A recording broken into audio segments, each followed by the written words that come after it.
Off a little bit wild in central Texas. Look at all these hail reports. Every little symbol you see there that says hail is where we had a report of mostly quarter inch, pea size to about penny size. But down here in southeast Austin around the ACC Riverside campus down to the airport, we had hail golf ball size and larger this morning. But we also had some welcome rainfall. I hope your garden got a good drink today. In fact, the rainfall at Camp Mabry was the most we've ever seen on April 14th. 1.34 is a new daily record. And our records date back to the 1800s. Isn't that something? The same is true at the airport. 1.14, a daily record. So we now have about an inch surplus for April, but don't be fooled. The drought's not over yet. We still have a 4-inch deficit here year to date. And the drought's far from over back here to the west. You folks are saying, what rain? You didn't get any this morning out in the western hill country. Did have a nice total down there southeast of Blanco and near Dripping Springs, about an inch and a third.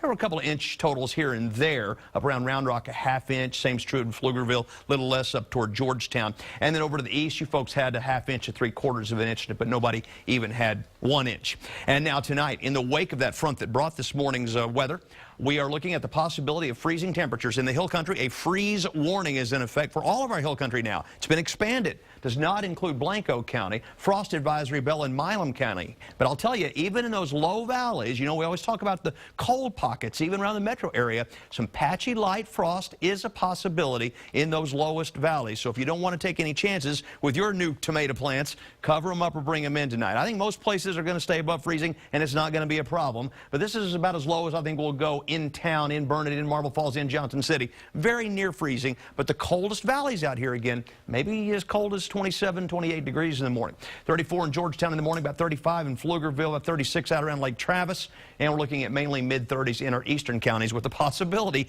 even in the valleys to the east, of a little light frost. 57 right now in Burnett, 59 in Marble Falls. Metro temperatures, 50s and low 60s. Eastern counties, you folks in the 50s to low 60s too. Did rebound pretty nicely today. But boys, it's still windy. Here's a live view from our Hampton Inn camera down in Oak Hill. These winds are something. 60 degrees right now in the city with clear skies. The winds at the airport are averaging 29 miles per hour. They're gusting to 37 miles per hour right now. That stirred up the oak pollen today. It's high, but everything else is in the medium to low category. Around our state tonight, readings in the 50s and 60s, a little colder up there in the Texas Panhandle. Storm system has exited the state, clearing skies. Some nicer weather headed the rest of the week after the winter-like morning tomorrow morning.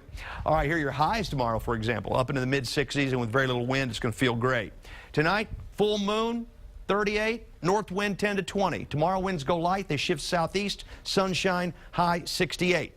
Wednesday, it'll be cold again in the morning, Wednesday morning, and then 72 in the afternoon. Thursday looking good. This weekend, the weather pattern gets a little bit unsettled for Easter weekend, including a chance of some thunderstorms. I think the best chance is going to come on Saturday, but still a slight chance Easter Sunday.